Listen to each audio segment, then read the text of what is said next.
불쌍히 여기사 울지 말라. 아멘. 오늘 함께 나눈 이 말씀을 통해서 우리를 찾아오시는 복음의 이야기를 다시 한번 깊이 만나게 되기를 주님의 이름으로 축원합니다. 여러분은 말의 힘에 대해서 알고 계십니까? 여러분, 말에 굉장히 큰 힘이 있어요. 어떤 때는요, 굉장히 긍정적인 힘을 가지기도 하고요, 또 어떤 때는 굉장히 부정적인 힘을 가질 때도 있습니다. 그래서 어떤 말은요, 사람을 살리고 일으키는 말이 될 때도 있고, 또 반대로 어떤 말은 사람을 죽이고 쓰러뜨리는 말이 될 때도 있습니다. 그래서 그런지 우리의 옛 속담에도 보면 말의 중요성을 다룬 속담들이 굉장히 많이 있는데요, 제가 몇 가지만 좀 소개해 보도록 하겠습니다. 잘 아시는 속담들일 텐데요, 말 한마디에 천냥빚도 갚는다, 가는 말이 고와야 오는 말이 곱다, 낱말은 새가 듣고 반말은 쥐가 듣는다. 이런 여러 가지 말에 관한 속담들이 우리나라의 속담에도 많이 있고요, 우리나라뿐만 아니라 전 세계의 격언, 이 지혜자들의 격언을 살펴보아도 말의 중요성에 대한 격언이 굉장히 많이 있습니다. 제가 몇 가지만 또 한번 읽어봐 드릴게요. 내뱉는 말은 상대방의 가슴 속에 수십 년 동안 화살처럼 꽂혀 있다. 롱펠로우라고 하는 사람이 남긴 말입니다. 또 지혜의 책 탈무드에는 이런 표현이 있습니다. 인간에게 입 하나 귀 둘이 있는 것은 적게 말하고 많이 들으라는 뜻이다. 이런 표현도 있습니다. 아마 국적을 불문하고 말이 주는 영향력이라는 것에 많은 사람들이 공감했기 때문에 이런 다양한 격언을 남기지 않았는가 싶습니다. 심지어는 하나님의 말씀인 성경에도 보면요, 말의 중요성에 대한 표현들이 아주 많이 있습니다. 이렇게나 많이 있는데 아마 못 읽으실 거예요. 제가 많이 실어놨더니 굉장히 작아져가지고 한 두 개만 제가 읽어봐 드릴게요. 잠언에 이런 말씀이 있습니다. 입과 혀를 지키는 자는 자기의 영혼을 환난에서 보전하느니라. 시편 말씀에 이런 말씀도 있습니다. 내 혀를 악에서 금하며 내 입술을 거짓말에서 금할지어다. 여러분 어떻습니까? 우리 조상들의 속담, 또 지혜자들의 격언, 그리고 하나님의 말씀인 성경에 이르기까지 말의 중요성에 대해서 굉장히 강조하고 있는 것을 볼 수 있죠. 그렇다면 이 말의 사용에 있어서 특별히 주의가 필요하고 신중한 사람이 누구일까요? 제가 지금 이렇게 하고 있습니다. 누구일까요? 저와 같은 목회자들입니다. 왜 그런가요? 기본적으로 목회자들은요, 계속해서 말을 많이 해야 되는 위치에 있습니다. 지금 제가 이렇게 여러분 앞에서 설교를 하고 있는 것도 그렇고, 또 성도님들을 만나도 계속해서 여러 가지 이야기들을 나누면서 또 하나님에 대해서 소개를 해야 되기 때문에 특별히 이 말이 가지는 힘에 대해서 저 역시도 늘 주의하고 생각하고 좀 신중해야겠다, 이런 생각을 항상 하게 되는 것이죠. 한마디의 말을 하더라도 진실하고 진정성 있는 말을 해야겠구나, 이런 생각을 항상 마음에 품고 삽니다. 그런데 여러분, 목회를 하면서요, 많은 말을 하는 중에 느끼게 되는 저의 고민이 사실 한 가지 있습니다. 그것은 무엇이냐면, 제가 뱉은 말에 힘이 없다라고 느껴질 때가 있다는 거예요. 저는 올해로요 11년째 목회의 여정을 걸어오고 있습니다. 그런데 이전 10년 동안은 주로 청소년들과 청년들을 만나는 사역을 쭉 해왔어요. 청소년들, 청년들을 만나면서 그들이 가지고 있는 많은 고민과 어려움들을 들어주고 또 이야기도 하면서 많은 도움을 주었습니다. 미래에 대한 고민, 직업에 대한 고민, 연애에 대한 고민, 결혼에 대한 고민, 그리고 신앙에 대한 많은 고민, 여러 가지 상담들을 하면서 이 청소년, 청년들에게 작게나마 도움을 줄 수 있어서 굉장히 뿌듯함과 보람이 있는 시간이었습니다. 그런데요, 올해 제가 처음으로 교구 사역을 맡게 됐습니다. 상반기에 일제 신방을 하면서 교구 식구들의 삶을 하나하나 살피면서 저는 우리 성도들의 삶 가운데에 얼마나 많은 어려움과 아픔이 있는가 하는 것을 새삼스럽게 깨닫게 됐습니다. 물론 청소년들과 청년들의 고민이 가볍다 하는 이야기는 결코 아닙니다만, 정말 긴급하고 위중하고 때로는 정말 기구하기까지 한 그런 상황들을 접할 때마다 이 마음에 돌을 얹은 것 같이 참 답답한 느낌이 들 때가 많이 있었습니다. 털어놓는 이야기들을 쭉 들으면서 정말 뭐라고 말씀을 드려야 될지 참 어렵다 하는 생각이 들어서 그저 침묵하면서 그저 손 잡아드리고 같이 눈시울을 붉혀드리는 것밖에 할 수 없는 그런 날들이 참 많았다는 겁니다. 힘내세요, 기도하겠습니다 하는 그 위로의 말조차도 때로는 너무 가볍게 느껴지고 너무 사치스럽게 느껴지는 그런 순간들을 참 많이 만났습니다. 특별히 최근에는 저희 교회 장례가 참 많지요. 이 장례의 순간들을 마주할 때마다, 한 사람의 죽음을 맞이할 때마다 이 남은 유가족들을 위로해야 하는 장례 시간들은 특별히 더 목회자들에게 쉽지 않은 시간들입니다. 그럴 때 저는 목회자로서 참으로 답답하고 속상함이 있어요. 저의 마음의 진실함은 참으로 분명하지만 그 진실함만을 가지고 이들이 가지고 있는 모든 삶의 문제를 해결해 줄 수가 없다는 것을 알기 때문에 그렇습니다. 병든 가족을 위해서 너무나 긴 세월을 병수발하고 계시는 권사님, 자녀의 문제로 인해서 눈물이 마를 날이 없어서 가슴을 치고 계시는 집사님, 경제적인 어려움 때문에 하루하루 살얼음판을 걷고 있는 이 성도님, 한 사람의 죽음 앞에 황망하고 비통해하는 유가족들을 향해서 제가 할 수 있는 것이 고작 말뿐이다라는 것이 참 무력하게 느껴질 때가 있다라는 겁니다. 여러분, 분명한 것은 말 자체에도 분명히 위로와 격려의 힘이 있지만 그것은 한계가 있습니다. 그 말에 참으로 힘이 있으려면 말의 진실함뿐만 아니라 그 말을 실제로 이룰 수 있는 능력이 있어야 한다는 것을 저는 목회의 여정에서 참으로 절실하게 경험하고 있습니다. 그렇다면 여러분, 오늘 설교의 제목이기도 한 울지 말라라고 말씀하신 이 주님의 말씀은 어떻습니까? 우리 11절을 보면 주님은 가버나움을 떠나서 나인이라고 하는 성읍으로 이동하고 계십니다. 우리 11절의 말씀을 함께 읽겠습니다.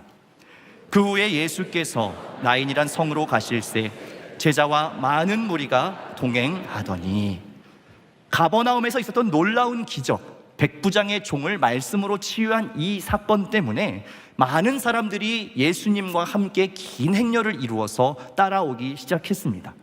그런데 나인성에서도 한 무리의 행렬이 성 밖으로 향하고 있었습니다. 여러분, 재밌는 것은 이 나인이라고 하는 성의 뜻이 무엇이냐? 기쁨, 아름다움이라는 뜻입니다. 이 아름다운 성읍, 기쁨의 성읍 나인에서 지금 벌어지는 일은 아름다움과 기쁨과는 굉장히 거리가 먼 일이었습니다. 12절에 보면 그 행렬이 장례의 행렬이었다라고 기록하고 있는데요, 우리 12절의 말씀을 함께 읽겠습니다.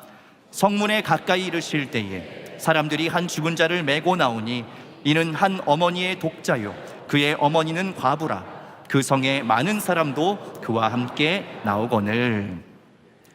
사람들이 한 죽은 자를 메고 나옵니다. 그런데 이 죽은 자가 누구냐면 한 어머니의 독자, 외동 아들이라고 기록합니다. 그리고 이 여인에 대한 설명을 뭐라고 하냐면 그 어머니가 과부였다라고 기록합니다. 여러분, 이 짧은 한 줄의 표현이 얼마나 무거운 표현인지 아시겠습니까? 이 여인은 언제인지는 모르지만 이미 남편을 잃어버린 여인입니다. 남편과 사별하고 혼자서 가장이 되어서 살아가고 있는 과부입니다. 그 당시 유대인 공동체에서 과부가 됐다라는 것은 굉장한 어려움을 짊어지고 사는 것을 의미했습니다. 가부장적인 사회 분위기 속에서 혼자 가장의 역할을 감당한다는 것 결코 쉽지 않은 일이었죠. 정서적인 외로움과 싸워야 하고요, 그리고 사회적인 편견과 싸워야 하고 경제적인 어려움과도 싸워야 하는 것이 과부였습니다. 그러나 그 어려움을 다 감내할 수 있었던 한 가지 이유가 이 여인에게 있었습니다. 그것이 무엇이겠습니까? 하나밖에 없는 외아들이었습니다. 이 여인의 유일한 소망, 유일한 기쁨, 이 모든 어려움들을 넘어설 수 있는 삶의 이유는 바로 이 아들이었다는 겁니다. 그런 아들이 죽었습니다. 그런 아들이 죽었어요. 여인이 가지고 있던 모든 소망과 기쁨이 끊어진 것입니다. 이 여인의 몸은 지금 살아있지만, 숨은 붙어있지만 이 아들의 죽음과 함께 이 여인도 사실상 함께 죽은 것이나 다름이 없습니다. 아름다운 성읍, 기쁨의 성읍 나인에서 가장 슬프고 비참한 일이 벌어졌습니다.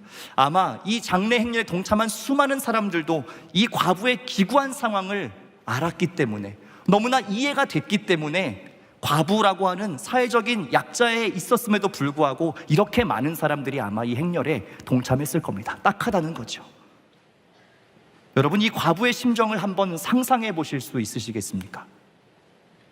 남편을 이미 잃고 과부로 그 힘든 하루하루를 살아가면서도 유일하게 버틸 수 있었던 한 가지 소망, 이 외아들의 죽음 앞에 있는 이 여인의 마음, 하나밖에 없는 독자를 잃어버린 이 어미의 마음을 여러분 어떻게 우리가 표현할 수 있을까요?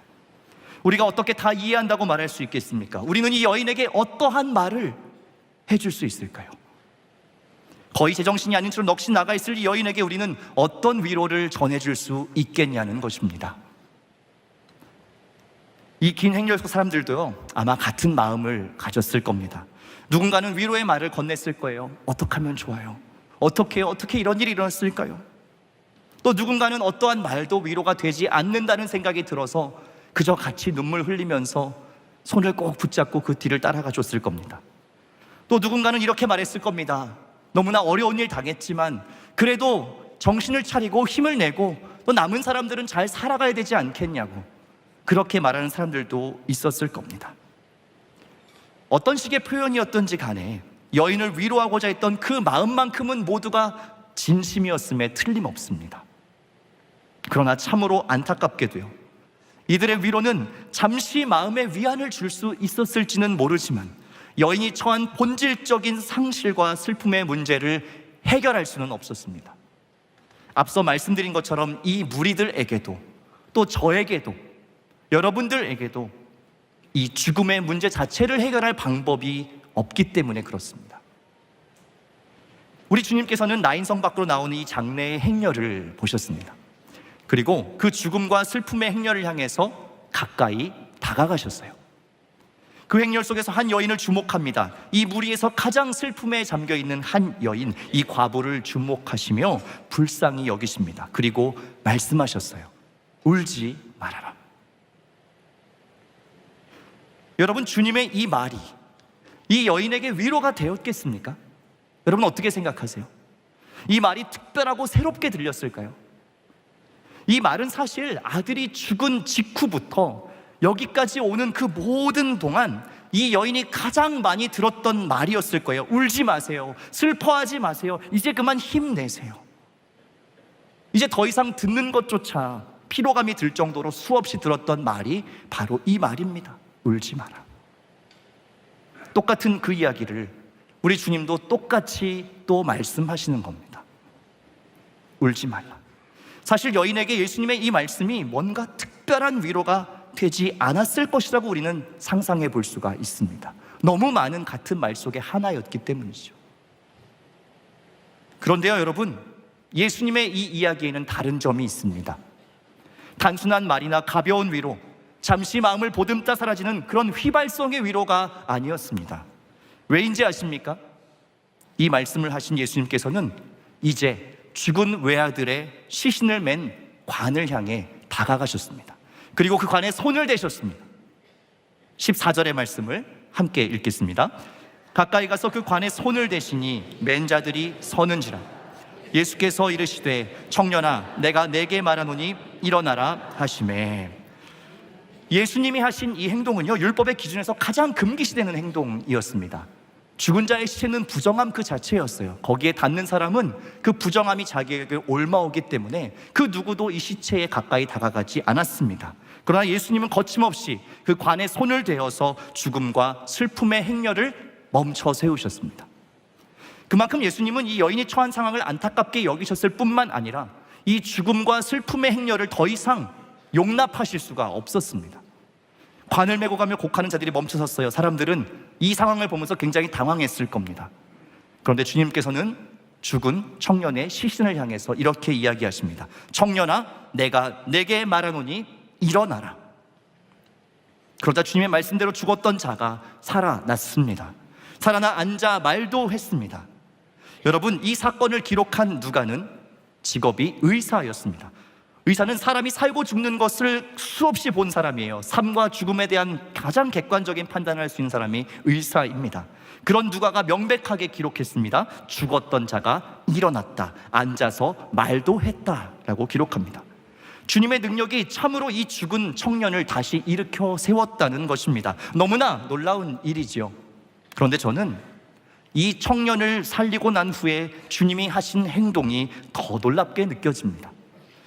예수님은 다시 살아난 아들을 데리고 슬피 울던 여인에게 다가가셨습니다. 그리고 그 살려낸 아들을 이 여인에게 다시 돌려주셨습니다. 우리 주님께서 과부의 죽은 아들을 다시 살리신 이유는 바로 여기에 있습니다. 메시아로서의 자기의 권능을 드러내기 위함도 아니었고, 많은 사람들로 하여금 칭송을 받기 위함도 아니었습니다. 그저 이 여인의 깊은 슬픔과 절망, 그것을 안타깝게 여기셔서 이 여인의 모든 소망이었던 하나밖에 없는 그 외의 아들을 다시 여인에게 돌려주기를 원하셔서 이 기적을 베푸셨습니다. 여러분, 그래서 우리 주님의 울지 말라 말씀하셨던 이 말씀은 사람의 공허한 위로와는 차원이 다른 것입니다. 잠시 머물다 사라지는 위로의 말과도 다른 것입니다. 주님에게는 여인의 아픔을 불쌍히 여기는 마음이 있었을 뿐만 아니라 주님이 울지 말라 말씀하실 그때에는 그 눈물을 멈추게 할 실제적인 능력도 함께 가지고 계셨다는 사실입니다. 주님의 말씀에는 그 말씀대로 이룰 수 있는 권능이 있으셨어요. 우리 주님께서 울지 말라 말씀하실 때에는 그것을 행하시겠다는 주님의 약속이 함께 있다는 말씀입니다. 믿을 만하고 신뢰할 만한 약속이지요. 이것을 믿으시는 모든 저와 여러분들 되시기를 소망합니다. 사랑하는 여러분, 여러분은 주님께서 나인성 과부의 아들을 다시 살리신 이 기적의 이야기를 통해서 무엇을 깨닫습니까? 하나님께서는 여러분들에게 오늘 어떤 말씀을 들려주고 계시나요? 저는 이 말씀을 깊이 묵상하는 가운데 이 이야기는 단순히 한 여인, 이 나인성의 과부와 예수님 사이에서 일어났던 하나의 작은 사건이 아니라는 것을 발견하게 되었습니다.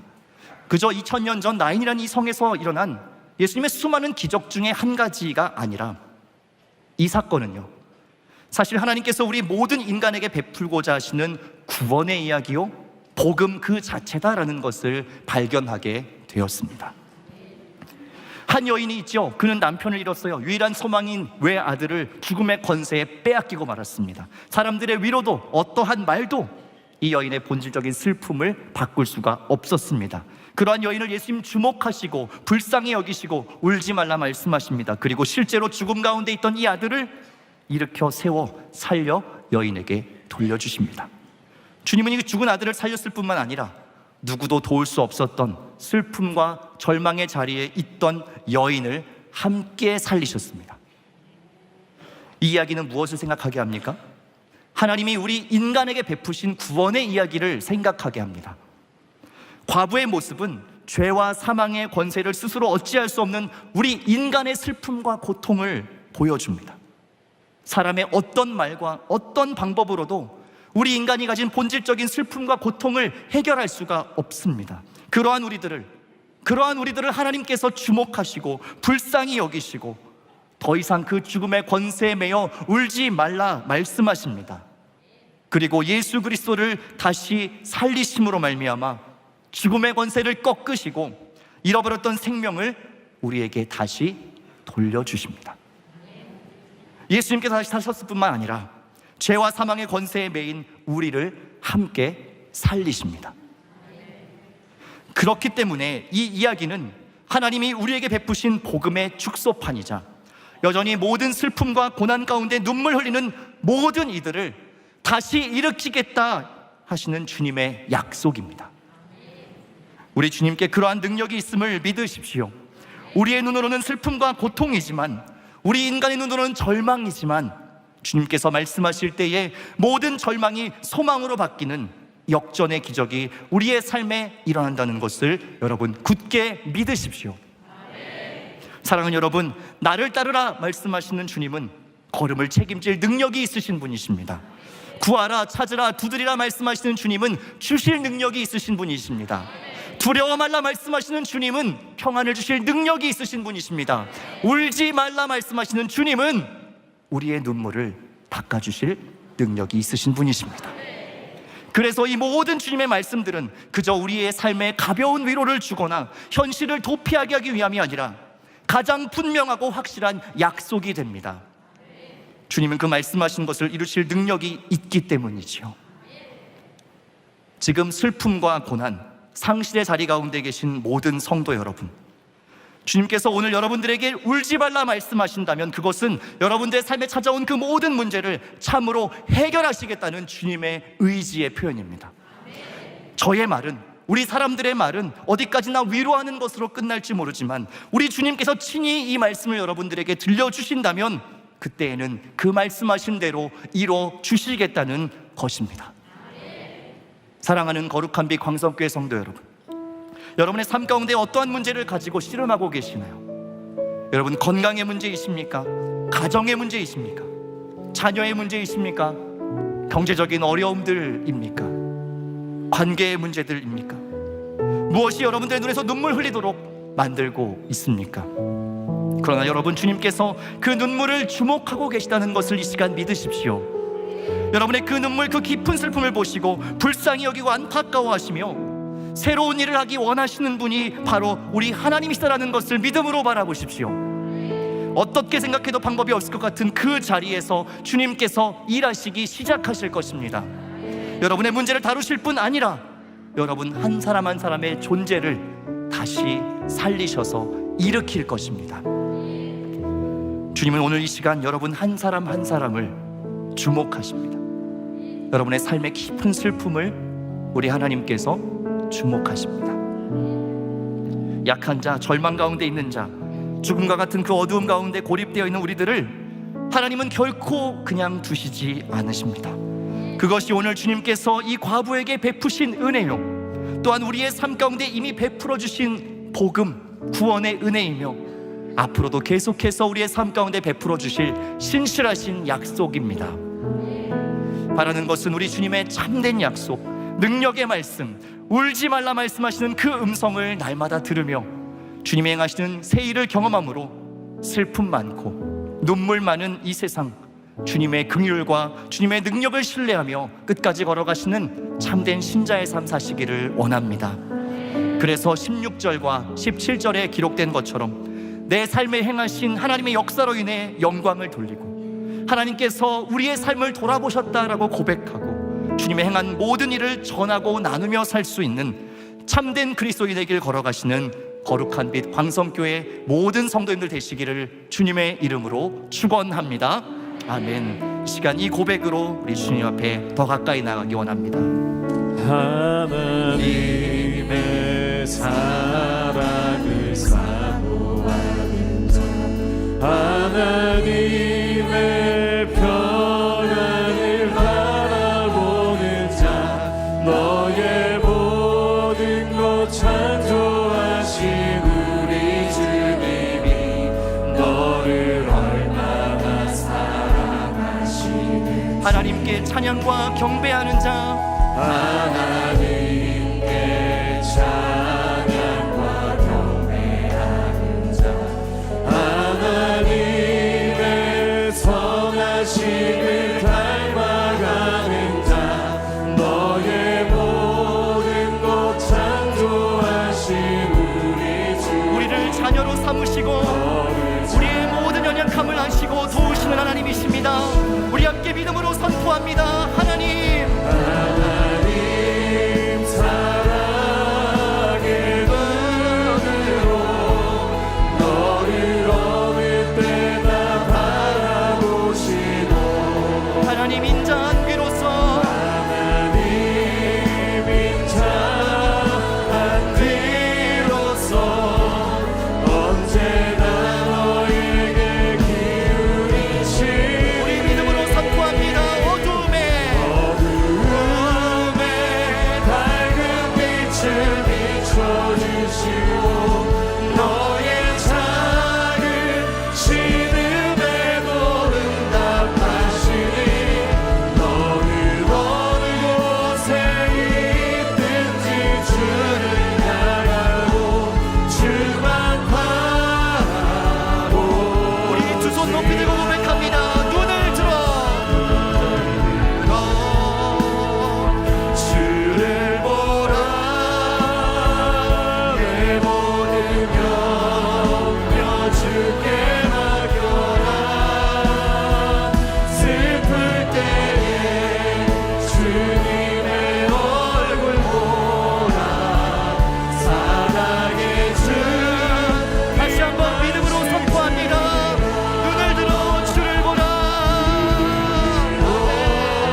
살아계신 아버지 하나님, 우리 모두는 가장 소중한 것을 잃어버린 과부와 같습니다. 슬픔과 고통, 절망의 자리에 머무르기 쉬운 연약한 존재입니다. 그런 우리에게 필요한 것은 주님의 울지 말라 말씀하시는 음성인 줄 믿습니다. 잠시 위로를 주고 사라지는 사람의 말이 아니라 참된 위로와 회복을 주실 실제적인 능력이 있으신 그 주님의 음성, 과부의 죽은 아들 다시 일으켜 돌려주시는 참된 능력이신 그 주님의 음성을 들을 때에야 우리가 살아나는 줄 믿습니다. 하나님, 모든 슬픔과 고통, 절망의 자리에 있는 우리 사랑하는 성도들의 그 마음 가운데, 그 삶 가운데 울지 말라 말씀해 주시옵소서. 주님의 능력의 말씀으로 다시 일으켜 주시옵소서. 울지 말라 말씀하여 주시옵소서. 부활이요 생명이신 우리 주 예수 그리스도의 이름으로 간절히 기도하옵나이다. 아멘.